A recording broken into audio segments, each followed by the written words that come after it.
I have 14 properties now, which I think is like 4 apartments and 10 houses. So the margin last month was 86.4%.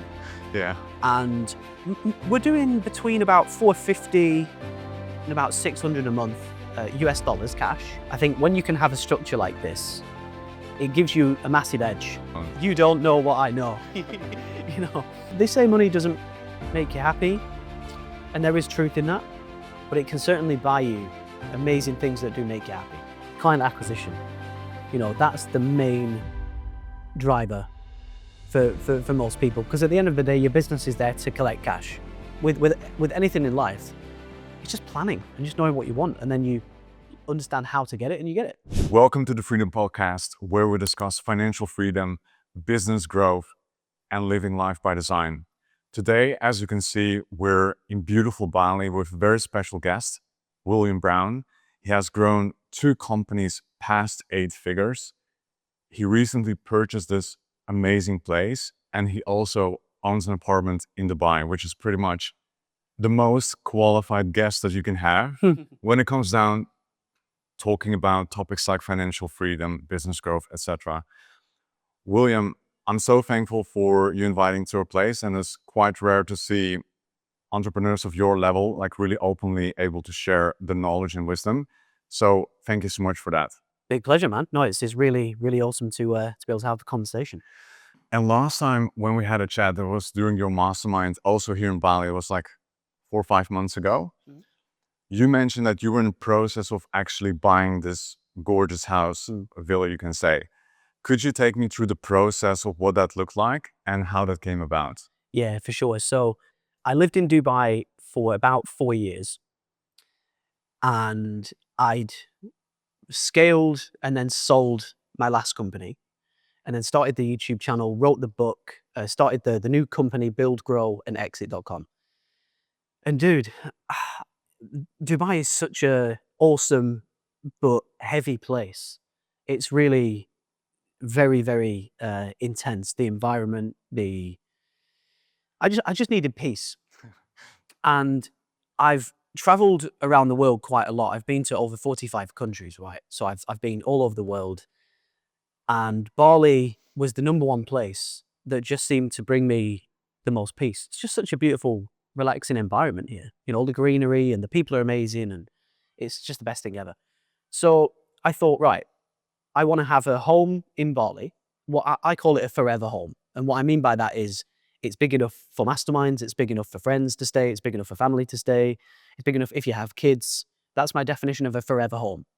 And I wanted to have a forever home in Dubai and a forever home in Bali. So we started looking for somewhere to buy out here. And I found this place to rent on Airbnb. And I was talking to the host, and I was saying, listen, you know, can I rent it for, say, 2 weeks, 4 weeks? Because I'm coming out here to look for somewhere to buy. And he said, well, it's actually for sale. I was like, oh, interesting. Like, how much, like, do you want for it? And he wanted, I think it was 800, yeah, it was 850,000 US dollars that he wanted for this place, for a 30-year lease. And there was an option to get another 30 years for another, I think it was $150,000, so something like that. And I was like, wow, it's so fucking cheap. How on earth is it so cheap? Because this in Dubai would be 8 million, 10 million. Yeah. Man, that's insane. I was about to say for 850 in Melbourne, you'll buy like a 2-3 bedroom house, like with like a small yard. It's just pretty insane. And this is just like, I mean, this is just world class. And I'm personally on the same journey as you were before. We're currently with our family traveling for just a month, and we've been exploring Uluwatu, Ubud, and Canggu.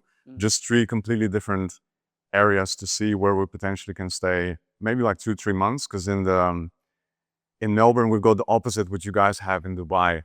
Right, in Dubai, it really heats up and it gets really hot. In Melbourne, it like really cools down, like really moist, really rainy. So this would be like a perfect opportunity for us to stay a couple of months. Yeah, that was my plan too. I thought, you know, Bali for 3 months, maybe 6 months, and then Dubai for the rest. So anyway, when we found out the price, we actually flew out immediately. Like, we were planning to come a few months later, but we just couldn't believe it because the size, the location, the views, the price, the like fully furnished, like ready to just walk in and move in. So we were too excited. We booked a flight like 2 days later, got on a flight. They let us stay for free for 7 days to see if we liked it. And on day 3, we said, yeah, we'll take it. And then we paid for it in cash about 4 days later. So It's pocket change free anyway. well, I don't know about that. What are your thoughts? Because in Melbourne, or I mean in all Australia, we've got like a group of investors, people trying to invest in property, but there's also just home buyers that want to secure their home, dream home. But most of pretty much everyone buys their house with a 5, 10% or 20% deposit, right? So technically the bank pretty much owns your house. What are your thoughts on kind of like loans versus just buying it outright? Yeah. Well, so I am very risk averse, right? And I don't like debt at all. I don't have any debt. I don't have a penny of debt. I have 14 properties now, which I think is like 4 apartments and 10 houses across England, Dubai, and now the 2 in Bali as well. And listen, I bought my first 2 houses with a mortgage because I had such little money back then. I think it was like a 25% mortgage. But I was in a mastermind with a guy called Dan Bradbury, and it was kind of like a financial literacy mastermind, really. There's not many of them that exist. And I asked Dan one day, because he was much wealthier than me, he'd sold companies. And I said to him, dude, like, do you buy with cash or with a mortgage? Just out of interest.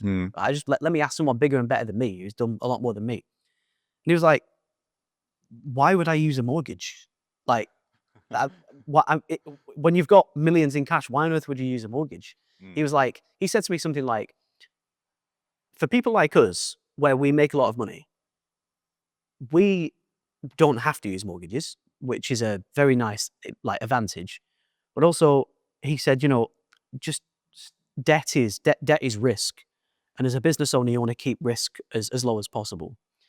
And also, I think when it comes to mortgages, the only people that use them are the people that have to use them, right? And that's fine. That's what they're for. It's to allow people that don't have the money to buy with cash to still buy a house, right? That's the purpose of a mortgage. But I think if you can buy cash, it's just better. It's faster. It's easier. You don't have to apply for a mortgage and bloody fill out all the forms and get a mortgage and pay for the mortgage and all this stuff. So yeah, I'm just against debt because I'm just risk averse, and I'm in a very lucky position where I can pay cash, really. Yeah. Yeah, that's just incredible because again, in Australia, this is this big thing of property investing, right? Everyone talks about it, everyone wants to do it. And it's always like, 10 or 20% deposit. And then you own multiple properties. But then most of them are like cash flow negative. So the mortgage is more than what you get as an income. So it's like, I look at the system and I'm like, my bro, like what are you actually buying then? If you go like 10 properties like that, you go like minus 20K cash flow, right? Like who wants that? Like, yeah, your equity grows. Yeah. But on paper, it's just like we're like the holidays or like the trips abroad, like all this kind of stuff. It's like really the lifestyle that I personally try to optimize for as well. Yeah, dude. I remember when I used to live in Manchester, this is like years ago, I was having like a semi-argument with a professional property investor. And they were saying to me, like, you're stupid to not use mortgages because you can leverage up your cash and, the rent is higher than the mortgage, so you can get more properties, and that kind of thing, which is true. That makes sense. You get a higher ROI with a mortgage in that situation, like marginally, right? But I was saying to this person, but what happens if mortgage rates go up and the mortgage is higher than the cash? And they were like, that will never happen. Dude, come on, that will never happen. I remember it so clearly. They said to me, come on, that will never happen. And then about 1 or 2 years ago in England, it happened. Mortgage rates went from like, I don't know, 1.5 to 4.5 or 5 or something like that. And a lot of property investors that had that plan were negative, were losing money. They were underwater, panic selling the units and stuff. And for me, I don't have mortgages. There's nothing to worry about. There is no rates. There is no bank. So it's the best feeling in the world. You're in an incredible position, and I recently saw a Facebook post of yours mentioning like your revenue last month, as well as your profit margins. Could you share those ones with you? Yeah, for sure. So the margin last month was 86.4%. Yeah. And we're doing between about 450 and about 600 a month US dollars cash. So the profit is, again, depending on the month, it's about 400,000 a month, 500,000 a month, again, USD right now. Pretty much every couple of months you can buy this property, right? Now that's incredible. And now you pretty much have, you just mentioned as well, you bought like a second property here in Bali, which is very similar to this one. Yeah. And we'll show a few drone shots that I still have from the mastermind before, that you can really see the impressive size of this building and just like the quality of it.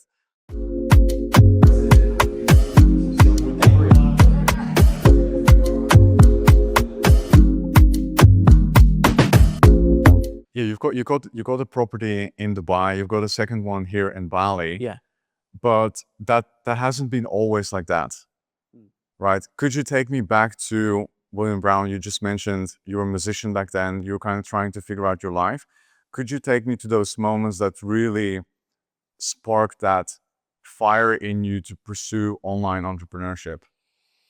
Yeah, for sure. So it was back when I was a musician. I didn't really care about money back then. And that was nice, because there was no pressure of paying bills and paying mortgages and buying stuff. I was young. I kind of became a professional musician when I think I was about 21 years old. Like what sort of instrument?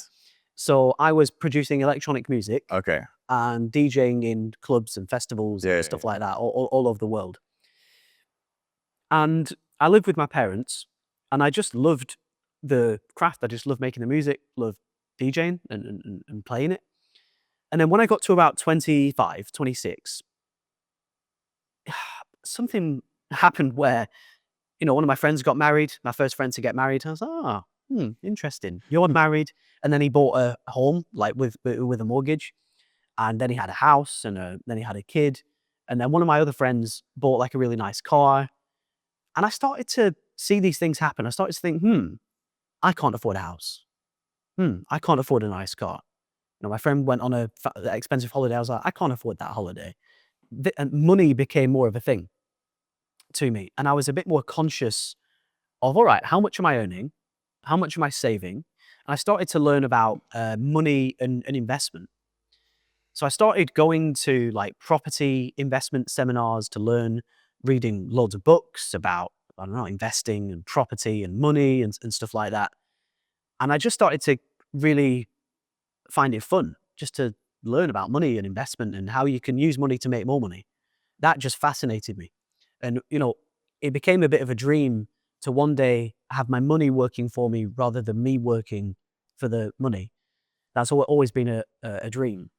And through all of that, my plan back then was to make as much money from music as I could. And I was making about 4K a month-ish, maybe 5. More on a good month. If I did a tour, I'd make, say, 10, 15. But on average, about 4 or 5K a month, US. My plan was I'll save all the money. I'll buy real estate with mortgages. Eventually, I will have more money coming in, and then I can rent an apartment and get a car and live a better life. That was my plan. And that's what I started doing. So I saved up for my first house. The house is 51K, and I bought it with a 25% mortgage.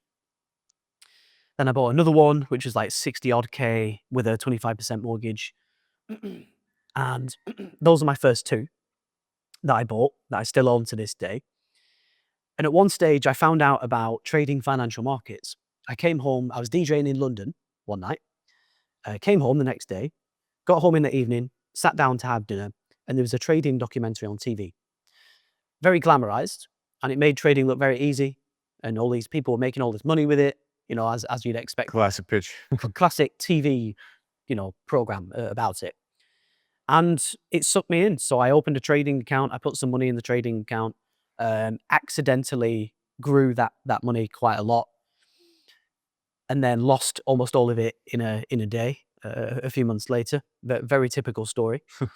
And it, but I'd made money on the internet for the first time ever.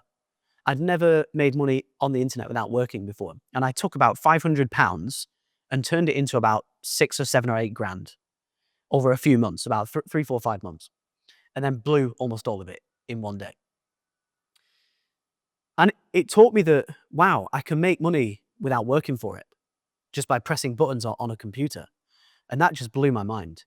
And I really got obsessed with trading to a dangerous degree. I pretty much stopped, I really stopped doing music at that stage because I was just so obsessed with it. Eventually became profitable. And one day someone asked me for help. Someone said, "Will, I can see you're doing very well. Please, could you help me to learn?" And that was my first ever e-learning customer. Like, complete accident, came to me. I didn't even know what online courses and coaching and stuff were back then. And that was the start of my first company that I built and sold. Yeah, so that's kind of the journey. Amazing. And it just kind of looks everything beautifully back into the company that you sold, like the whole hero's journey. So thank you for sharing that.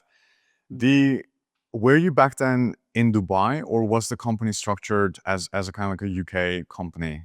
Yeah, so it was a UK company that I set up. I think I set it up in 2019. And then I exited September 2023, and we sold the assets, not the shares.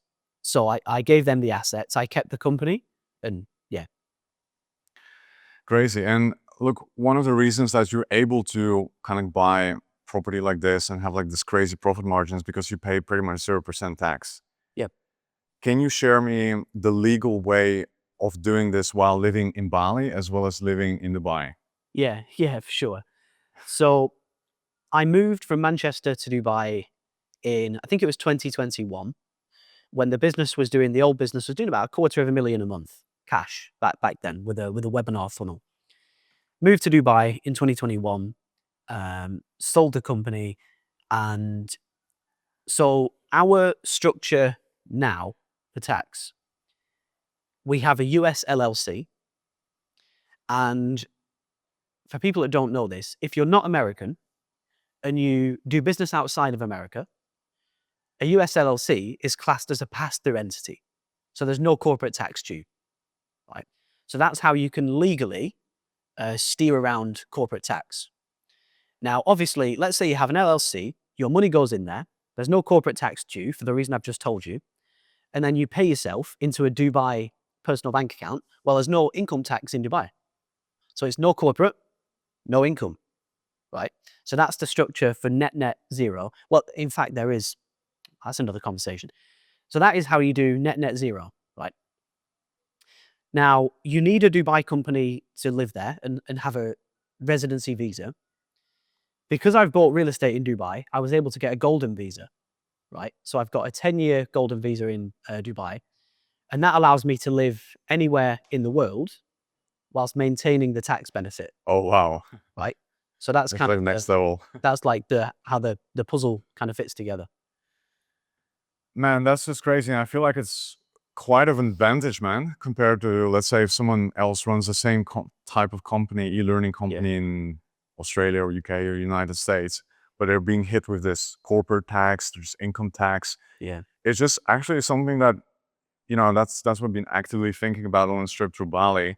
It kind of, you'll find successful entrepreneurs everywhere, but it kind of feels like holding me back a little bit because the bigger the company becomes, if I keep doubling it every single year, it's just like, what am I actually doubling? It's like, I'm doubling the revenue, yes, like the staff, the problems as well, and then the taxes as well.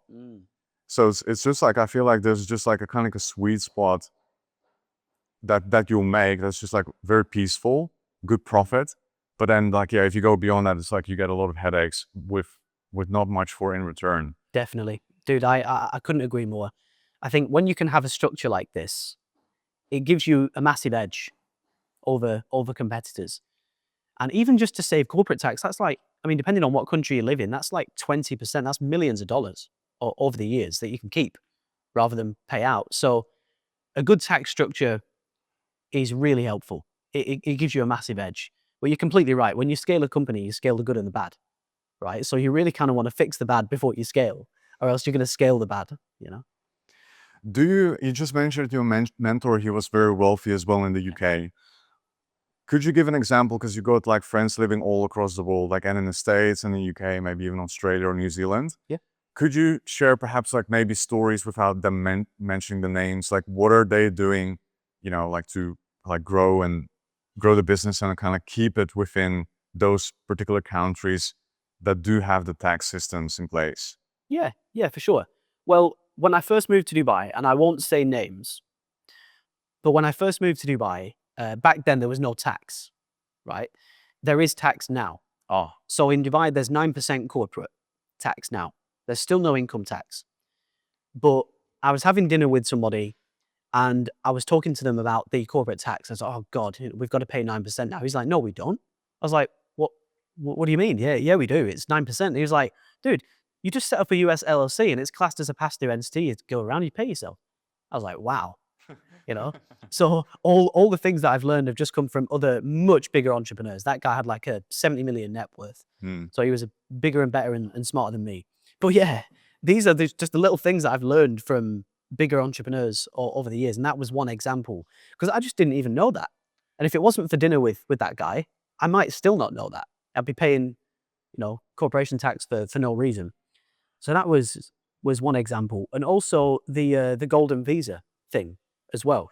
I thought, if I want to move to another country, there's going to be like tax implications there. But there's so many ways around this stuff, man. Like you've got the golden visa, which is a big help. Also, I'll give you another example. People say international people can't buy homes in Bali, right? You can't buy freehold as a foreigner. A lot of people know that, right? What they don't know is that foreigners can set up Bali companies, and the company can own it. can own freeholds. That's probably what you have, right? It's the same fucking thing. So there's all these little nuances, yeah. That people say that to me all the time. You don't own your home in Bali. You can't own it as a foreigner. I'm like, it owns through the company that you own. You don't know what I know.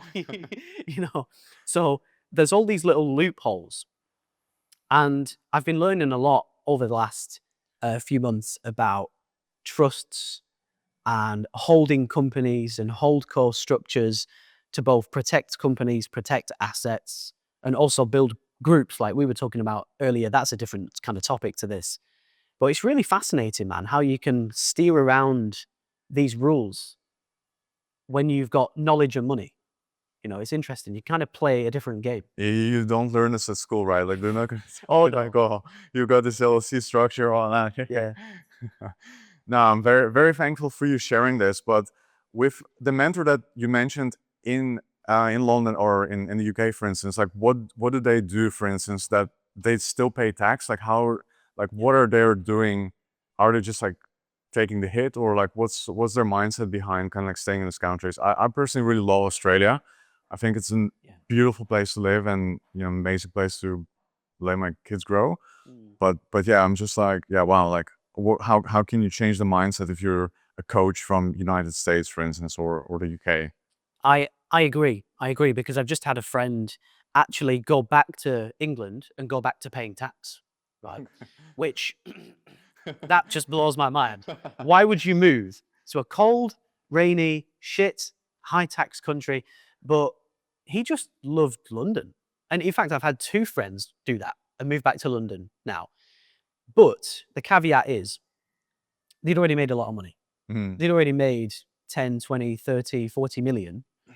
And they'd earned that money tax-free. They've got that money. They've got the assets. So they're in a bit of a different phase of life, So there is a life element to it. And one of them, it was a friendship and relationships and family was a big issue, was a big part of it. So there are those elements to consider where sometimes people will swallow the tax for those benefits. And, life is not all about saving tax and company structures and money. Like I was saying to you earlier, there comes a time where you want to get married, have a kid, take a year off, that kind of thing. So I think for the people who have ticked the money box, they can do those things that kind of might not make sense.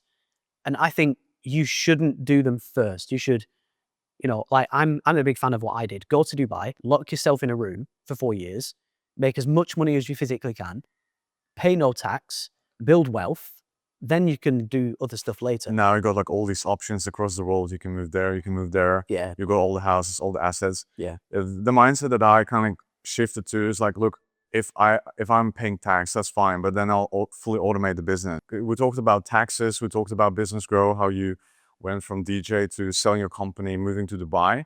Now you're in Bali and in Dubai, which is for most people just an absolute dream. Can you share like your preferences, I guess, like pros and cons of each? How have you experienced this journey so far? Yeah, you mean in terms of Bali versus Dubai? Correct, or- yes. Yeah. Well, Dubai is not peaceful, right? Bali is very peaceful. Dubai is really a much more ambitious place, whereas Bali is the place that you run to when you're just making a bit of money and you want to like get away from home and get away from your country and go and get some traveling done and that kind of thing. So it's just a different perspective. It's a different energy, different reason that people go to both places.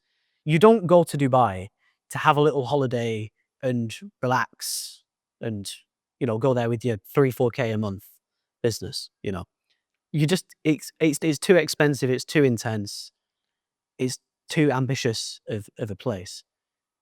Bali is so cheap. So it makes it so easy for anyone to come here and, dude, like my girlfriend Lauren was showing me a hotel the other day. It was like $40 a night, and it was a beautiful, amazing. That in Dubai would be $700 a night, So it's just completely different, man. But really, the main difference for me is just the energy, So, dude, when I'm in Dubai, I just cannot relax. Fire coming out of your mouth. Yeah, it's just mad. So it's so good for that. It's so intense, and you can use that intensity to build and scale and grow and focus and go hard. Whereas in Bali, I still work a lot, but the work is different out here. I told you I was writing copy earlier, and out here I will just like go outside on my laptop and write in my office, and the energy out here is just slower and easier and more peaceful, and that's what I wanted. So I got what I wanted. I just wanted a bit more balance, You got a perfect yin and yang, right? Yeah. Especially in Dubai, I've heard like the summers can be so hot. You can move in here, and then the opposite way around. Exactly. That's the plan. Amazing. So what I would love to do is dive in a bit more deeper into your business, like Yeah. kind of like your around like your offers, structures, what you currently offer, and I would love to dive into that one.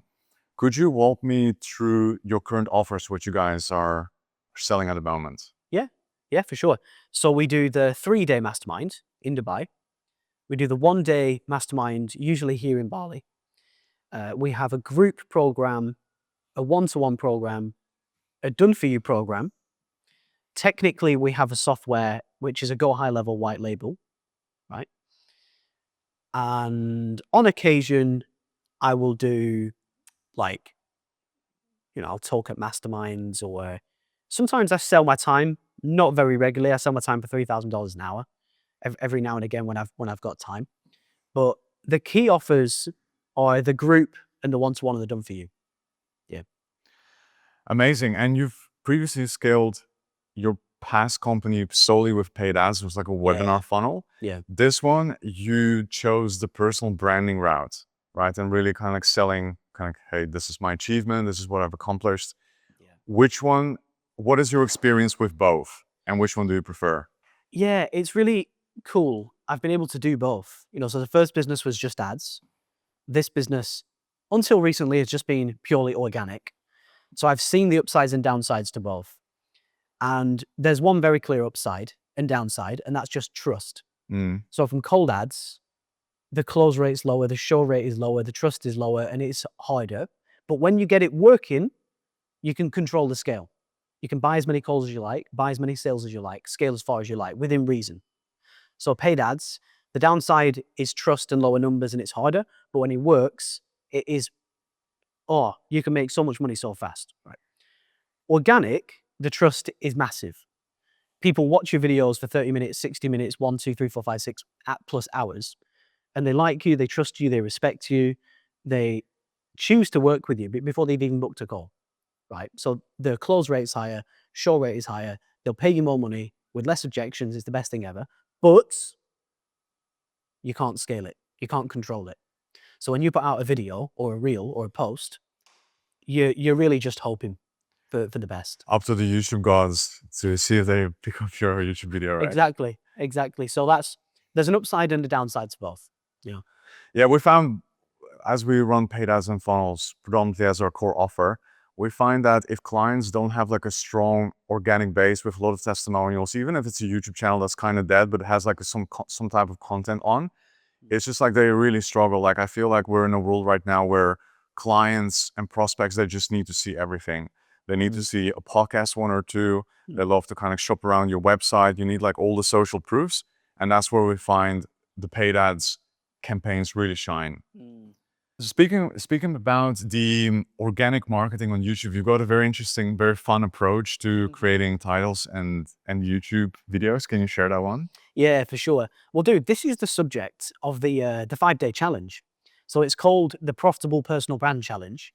And it's all about how I do my organic in a weird way that people think is just strange, you know. So text message titles, unplanned, unscripted videos, shot on an iPhone or an iMac kind of webcam with a shitty $30 mic off Amazon, you know, a little lapel thing.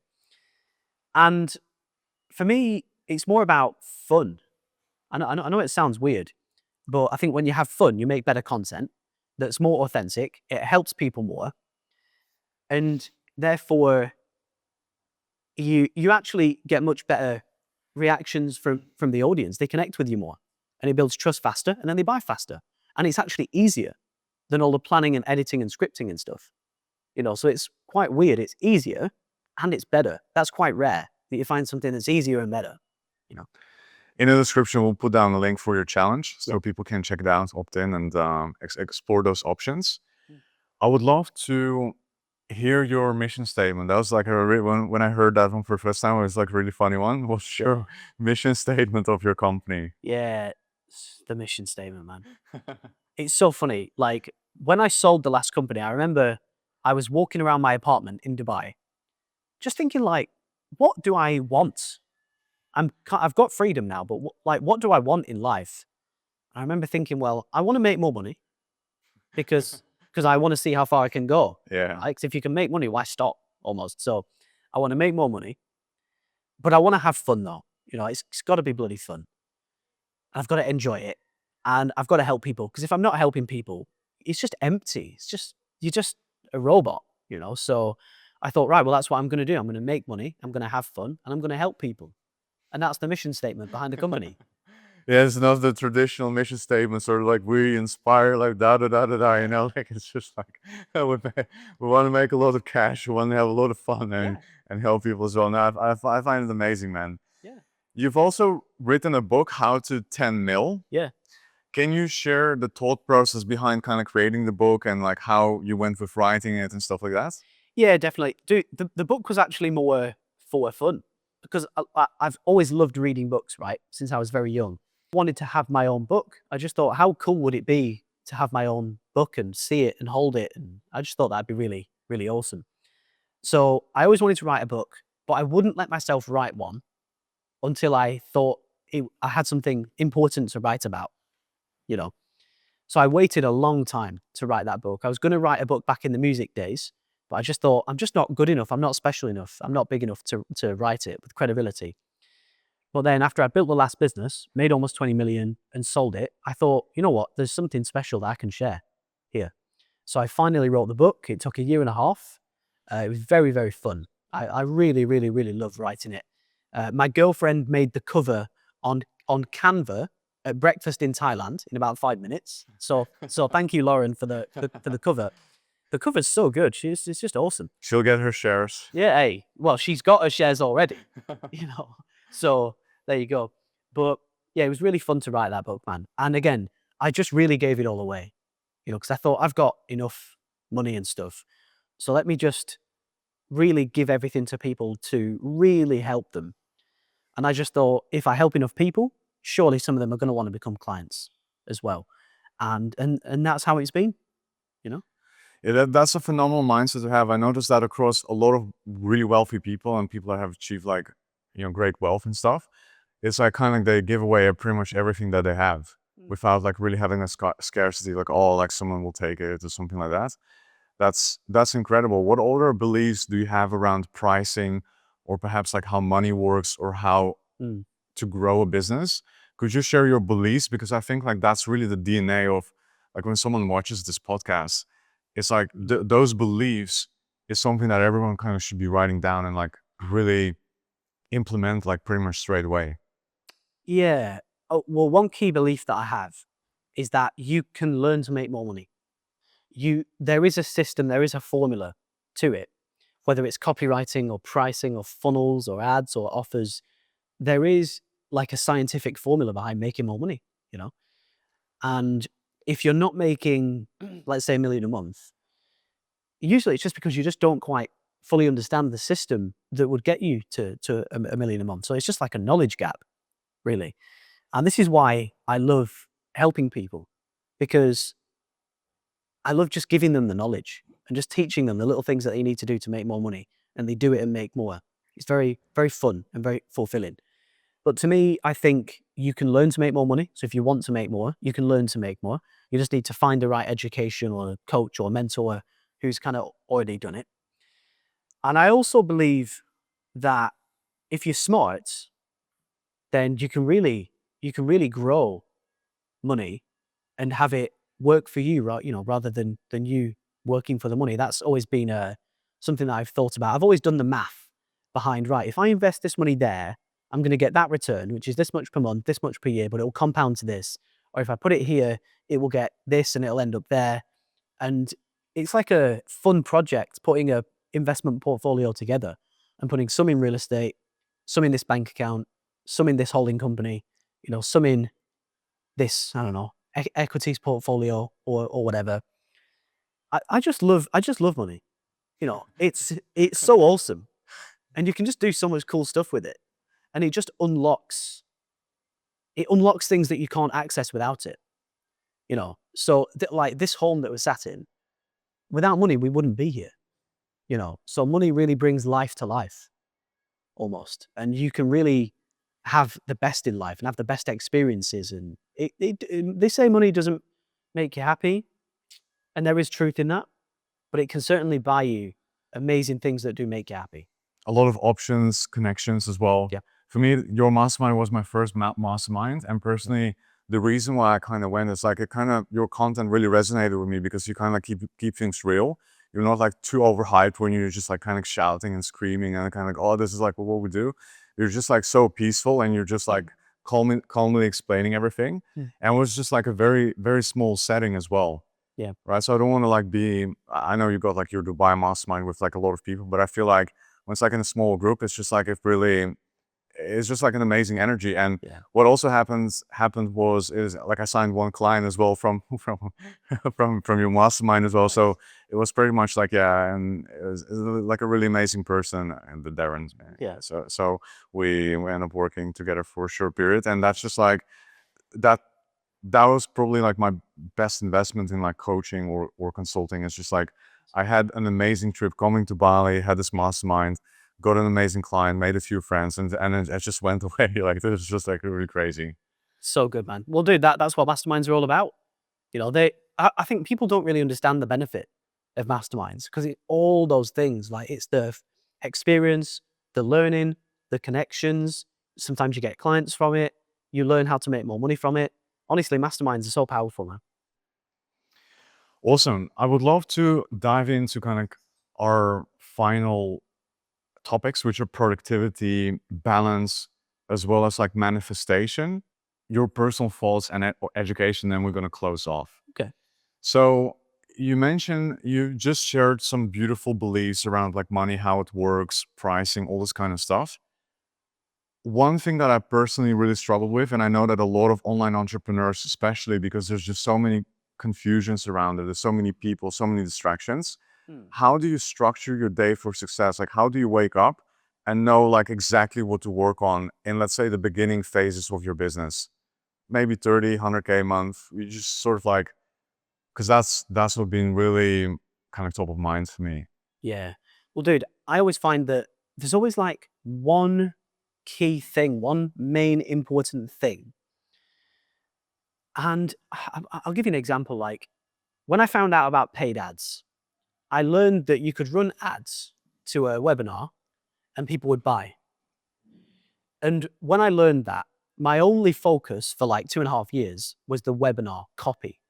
And I would write it and rewrite it and write it and rewrite it and study it and read copybooks and just honestly, for ages, it was just the webinar was my main focus, right?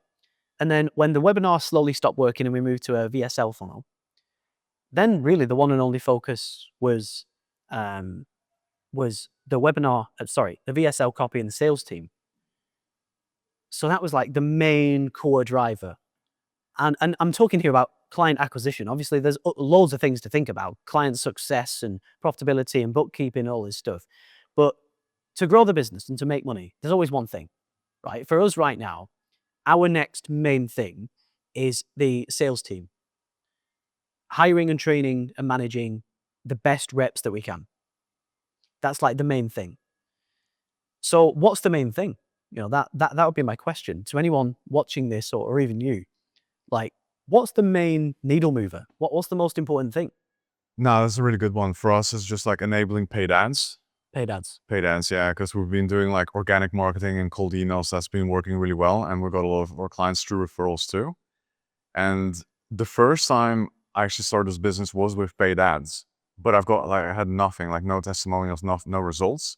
So that completely fell through. And that made me go into like very deep into branding and kind of like making podcasts and stuff like that. Perhaps like not directly interconnected with client acquisition, but I feel like now finally we're at a stage where we can really compete with like the top players in the world, just because of the testimonials and clientele we've been able to get through those very personal connections and stuff like that. And only now, like, it's gonna allow us to move to the next level, I believe so. Yeah, it's usually client acquisition. You know, that's the main driver for most people, because at the end of the day, your business is there to collect cash and keep as much cash as possible. That's the purpose of a business, is to generate capital, you know, like fundamentally. So Now you do work with clients one-on-one. You've got like your mid-tier package where it's kind of like a monthly retainer and you work with them one-on-one. In a similar way, I'm involved with kind of like our client success, where we help them with the paid ads and funnels and stuff. And how do you deal with clients that just like very like they message you a lot, like, and they really like go deep into it? I'm sure you've experienced that before. There's always like those clients that's like really like go hard. Like, how do you handle those, and like how do you stay calm and composed when you're dealing with clients like so closely? yeah, yeah. Thankfully, it's actually quite rare.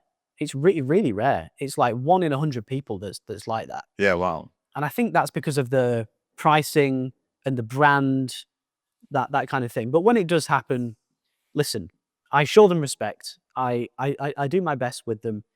Sometimes I will say to them, like, listen, dude, you know, you go and do this. You don't need to message me for a few days. Go and do it. You don't need to book in with me. Go do it. Tell me when it's done. And I just try and just tell them how to behave.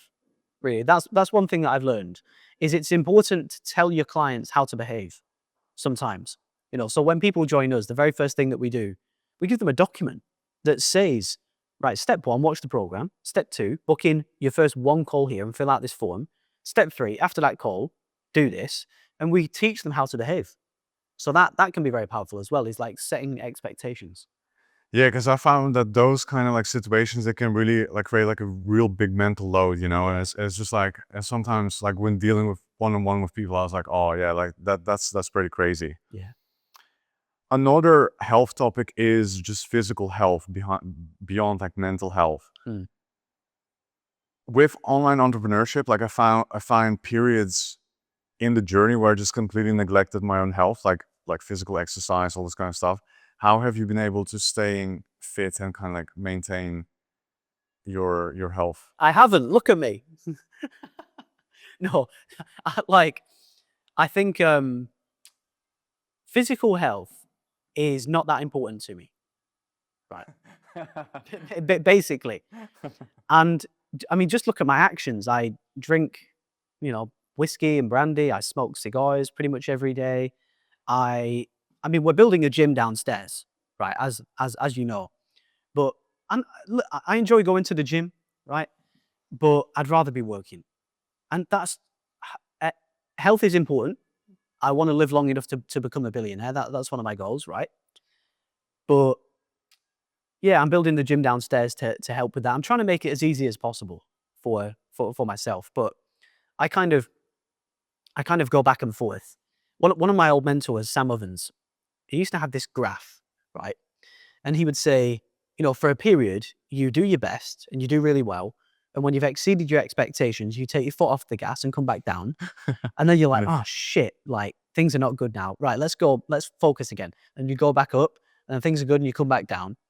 I've seen that a lot in my health and in my businesses as well. Sometimes when things are really good, I chill, and then things kind of break a little bit and I'm like, oh, I've got to go back in and fix it, so. Yeah, like across the board, what really surprises me is how like calm and composed you are. Like, do you ever like stress out, or do you have like moments where you feel like anxious or something happens in the business where you're like, oh shit, like I have to quickly fix it, or you're just across the board, like it just doesn't really affect or bother you? I definitely get stressed, man. Yeah. Yeah, I get stressed. I get angry. I get a bit lost. I've got a mindset coach. I'm doing some shadow work at the moment, which has been quite fun. Just to kind of listen out for things that trigger you, that happen, or that people say, or that you hear. That's been quite interesting. But generally, I'm a pretty simple, calm guy. I just stay in the villa, do my work, relax, that kind of thing. But I think under the surface, I'm very ambitious and very focused. I want to become a billionaire, for God's sakes. That's hard, right? It's a very bloody hard thing to achieve. And I think that I can achieve it. But, man, I don't know, man. Like, when things stress me out, it's just, I just think too big, and I'm too impatient, really. But every single day, I just do the bloody work, That's the answer. Yeah, and it's like focus is so important. One of the things that was in one of your other YouTube videos is like simple dressing, right? One thing that kind of happened to me was a pretty funny story, right? So last couple of years have been like really fruitful for us in the business, and it's just like first time it allowed me to really like buy luxury and go like on beautiful trips and everything like that. Yeah. And I'm just a very spontaneous buyer. Like I buy things very quickly. And my wardrobe just kept filling up with like random jackets and like different colors and stuff like that. And at the end of the day, man, like I got like anxious at some stage. I'm just like, bro, like I've got like all this stuff, like camera equipment, like different lenses and all this kind of stuff. And I'm like, bro, like it just confuses you. Yeah. It's like it takes literally like the physical stuff in your house. It takes mental space. And at some stage I had to like really declutter everything. I had like 5 different colors of jackets, shirts and stuff like that. And yeah, I've noticed like you pretty much like have the only one shirt and pretty much one shorts, right? Dude, I completely agree with that. Right. I'm a massive minimalist. So I throw things out all the time. I barely buy anything. I barely buy anything, man. I just food, really, and flights and shit. And books. But yeah, I try and keep everything as empty as possible, as clean as possible. Smallest team possible, easiest videos possible, simplest programs possible, simplest clothes possible, as empty a house as possible. Everything's got to be perfect and neat and clean and organized. And then when that is clean and organized, my brain is clean and organized, and I can do better work. So that's very important to me. You've never been to the Dubai Mall as well, right? Never been. I've never been to the Dubai Mall. I've never been to the desert. You're just basically in an apartment, right? You're just like Yeah, dude. I mean, listen, grinding it out. I just try and do whatever I truly want to do. So if people say to me, oh, you should do this, or oh, why haven't you done this? Or, I'm just like, no, fuck off. I just want to do my thing. I just want to work all the time because that's what I love. That's what I enjoy. So that's what I do. Could I be fitter? Yeah, I could, but I just don't want it. I've learned that just look at people's actions, not their words, and then you can really know who someone is that way. Amazing. And in regards to manifestation, I want to dive into actual like the seed of how this actually becomes a reality, right? Everything starts with a thought. Everything starts in the mind. You can't achieve the business that you have. You can't achieve the houses, the things that you bought. At some stage, it's just like a thought pops up where you're like, oh yeah, that makes me very excited. I want to do this. I've had countless times in my life where it's like synchronicities, where just like meet the perfect person at the right time, like even like yourself, like other people that guide me in kind of subliminal ways or say things that like, oh yeah, like I have to really focus on this one right now. Can you share your kind of thought process on manifestation, how you kind of set goals, how you're driving towards them? That would be very interesting. For sure, man. I think a lot about this. I think about this probably more than business is what do I want and why do I want it? I think about this a lot, man. I've got an entire life blueprint document called, do you know what an Alchemy of Self document is? Yeah, I bought the course from Sam Owens as well. Yeah. Consulting Accelerator. Yeah, I know that one. So I've pretty much lived inside that document for probably about 4 to 5 years. And I just plan out like my dream life, what I want, when I want it, why I want it. And I constantly go back to it. And I'm constantly like, why do I want that? Am I sure that I want that? But can I not get it here? Or can I not get it there? Or could it be bigger? Could it be smaller? I'm always crafting my life. And I'm always thinking, what do I want? Why do I want it? When am I going to get it? How am I going to get it? And everything is planned down to like a mathematical degree. Even like I've got a math plan to get to, the billionaire thing. I've got a plan for all the other goals that I want to achieve. And it's just inputs, outputs, feedback. And just, yeah, I just think about what I want and then work hard to get it, really. But I just really think about why I want things. I find vision boards like quite scary, man. One of the first books I've ever read was Awaken the Giant Within from Tony Robbins. I think I was like around 18, 19 years old. I was still studying back then. Yeah. And one of the exercises is, I guess, like very similar to the Alchemy of Self. It's just like design your perfect day. We want to be in 5 years, 10 years, all those kind of things. And I still remember writing it down. Like I want to live at the beach. I want to do workout at the beach and I want to fly an airplane. And all those random things, like it's just like insane. I've been creating like vision boards, like in Word documents, and creating like the photos, copy and pasting it all inside, and it just all comes through. It's just insane. Yeah, it's in a way it kind of makes sense, right? Because if you don't know where you're going, you just go anywhere, random, right? So if I said to you, go to a hotel, you'd be like, well, what hotel?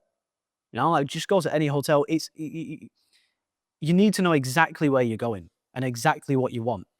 And when you're absolutely clear, then you both consciously and subconsciously, you start figuring out how to get there, and it's like it's a filter. Everything is kind of guiding you to where you want to go. And if you don't know where you want to go, you're going to get nowhere, Same as in aviation. If you don't have a flight plan, yeah, like an airplane, you can't just like rock up and like just fly somewhere. That just doesn't work like that. Yeah. You need flight plan. You need every direction needs to have like a heading, how much fuel it's going to take. Everything is pre-planned and you know exactly where you're going to be. So I'm thinking a beautiful analogy. Yeah. And dude, business is the same. If you want to make $1 million a month, which is our next goal now, well, you've got to know, dude, I remember once I had a client and he got to $1 million a month really fast. He was there in like 9 months, which is quite rare. And I asked him, what does the business look like? And he was like, oh, dude, we knew exactly what to do. We got, these are made up numbers. These are not the real numbers. But he was like, yeah, we need 34 reps, this many calls booked, this many calls taken, this show rate, this LTV, this cost per acquisition. And when you do all that, you get $1 million a month. I was like, wow. Like, I'm not surprised. I'm not surprised. But most people don't know that. If I said to someone with a 50K business, explain to me how you're going to get to 250, you're like, I don't know. So that's the difference. But people that do well, they really know. They really know all the math, all the numbers, exactly what it's got to be. And that's why they get there. With anything in life, it's just planning and just knowing what you want. And then you understand how to get it and you get it. Yeah. Now, you've gone through the Alchemy of Self like so many times to a point that the Alchemy of Self is probably like tapping out. It's like, William, man, like what's happening here, man? Yeah. You've achieved very much like all your dreams. You've got like this hyper profitable business. You've got now 2 villas in Bali, which are like almost exactly the same from what you've just said. You've got an apartment in Dubai as well. Like, what else is there to achieve for you? I haven't made that much money, in the grand scheme of things. I mean, we've made like almost 40 million, but there's a lot more to be made. And there's just more to learn and there's more to do. Like, I want to make better products. I want to scale further. I want to have the best YouTube channel. I want to write another book. I want to do bigger things like the group thing, that if that works, we'll sell it for $250 million-ish. So I just want to do bigger, more fun things, really. And one thing that I really like to do is just see how far I can go and how far can I take it. It's just a fun game to figure out. So there's a lot more to do. Yeah. Yeah, you mentioned like with the holding group. Can you explain that structure exactly? That's pretty interesting. So you got like the cash flow from your business. Yeah. You mentioned potentially you kind of want to stop running this business completely. What's the play there with the holding group? Yeah. So the plan with the group. So the group is called HumanLearn. You can go to the website human-learn.com and you can kind of see what it's all about. And the plan is, let's say this is the holding company here, right? I'm going to put e-learning companies inside it. The point of a group is that it's more risky to buy one business than it is to buy, say, 6, a basket of 6, right? So my goal is to create a really well diversified holding company where all the e-learning companies are in totally different niches, right? There's no shared risk between them. And then I want to sell the holding company to private equity, basically, as its own asset. A really well diversified, really well ran asset with a very good track record, very profitable, good founders. And my company is going to be the operating company that basically runs and manages the group. So when we sell the group, we will carry on managing it with if they want us to, the buyer. So, and it's just a bigger play, because with these cash flow businesses, it's quite hard to make 30 million in a day. William, thank you so much for sharing all your knowledge today. I'm just like, it's been an amazing conversation, but there's much more value waiting for you, because in the description down below, we're going to add in William's book. We're going to add in his YouTube channel and his Instagram account as well. If you have any questions or you want to discover how you potentially can work with William, there's an opportunity for you to check that out there as well. And lastly, I want to thank you, the viewer, for checking the podcast all the way through. Really appreciate you. I'm looking forward to see you in the next Freedom Podcast.